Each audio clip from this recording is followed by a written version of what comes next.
On the pavement outside the Israeli embassy gates, pro-Palestine campaigners staged a die-in protest after Palestinian teenager Mohammed Abu Kader was kidnapped and burned alive in Jerusalem. On one of the busiest high streets in London, such action is hard to miss. But what does the average passer-by think, and how do they feel the conflict is being reported by our media? Yeah, just walking by. I don't know how much it would achieve. I don't think it achieves too much. It just causes disruption, so I wouldn't say I would agree with it. I don't know anything about it, to be honest. I heard about it on Facebook, to tell you the truth, a few days ago.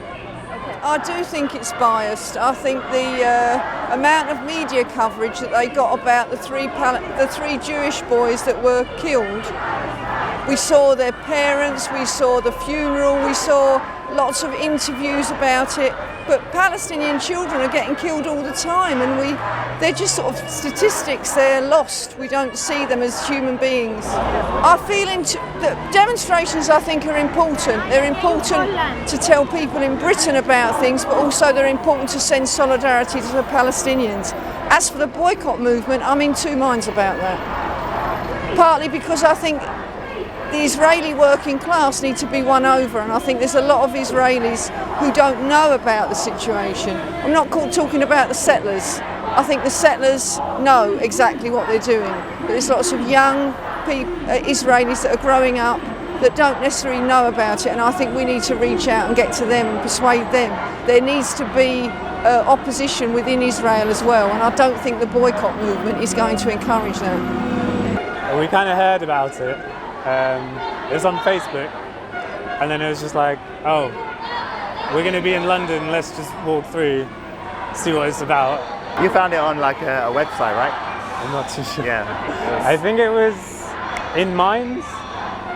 Okay. In Minds.org. Yeah, very, very confused about the whole thing. I mean, a lot of people we spoke to today really don't actually know what's happening. So I think the media, the way it portrays, the situation, it's completely twisted in a way. So, there's a few people that obviously know what's going on because they check the alternative media. It's really annoying because I used to trust the BBC a lot,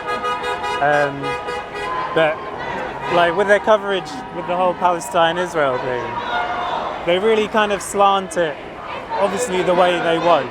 Yeah. And then you really kind of, I don't know, you take a step back because it's the BBC, 1, 2, 3, 4.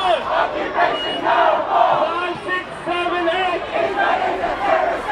8. No, I don't, if I want to know something, I won't listen to the mainstream media because they don't tell you what is happening on the ground daily. They're extremely biased. They even use certain terms or don't use certain terms with regard to Palestinians. They'll call them Arabs, so that's that typical kind of thing. I actually follow people on the ground there as well. I actually follow groups on the ground, NGOs and papers and Arabic news from there, as well as some alternative media here. I think that if more people knew about the Israelis that worked for Palestinians and the Israelis that worked in cooperation with the Palestinians, Israeli boycott groups from within, individuals, the conscripts, the anti-conscripts, and that would actually make a lot more people aware that there are a lot of people not happy on the ground. People who actually live within the region, whether they be Jewish or whether they be Arab or be Muslim or Christian, they are actively working and they get ignored completely, and they're completely outcast by their communities as well. So it would be good if there was some kind of a lot more coverage by everybody about them. And the peace thing, negotiations are pretty futile because of the people involved in the negotiations. But maybe NGOs, projects, it'll be good. I'm here today because I have quite a long association with the Palestinians. I've lived in Jerusalem for 3 years, and I've also been involved with medical aid for Palestinians. I think this interesting thing about the murder of free Israelis, but the killing of a Palestinian. But the BBC have changed as well. They have said the murder of the Palestinian as well, so they seem to go between killing and murder quite a bit. And I think it's quite important because there's quite a difference between murder and killing. I don't know if they work, but I think today this one has been very emotional and much more upbeat than normal. So the sad thing is it never gets on national TV. Maybe this will get on national TV, which would be fantastic.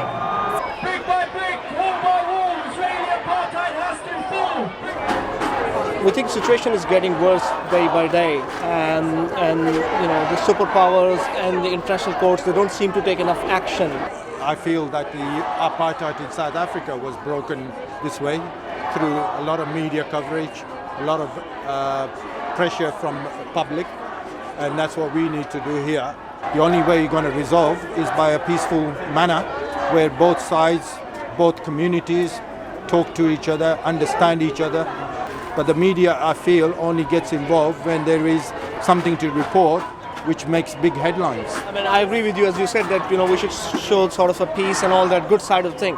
But at the same time, if you don't highlight the injustice, how is this going to come into the public eye, and how are we going to then sort of balance it out? And media has to play its role as well to show the right picture, that to show the reality, not just sort of show that nothing worse is happening there, rather than highlighting this is what is, rather than editing any kind of. This is the biggest complaint we have with the media at the moment, that the news is filtered, the information is filtered as well, based upon their own interests.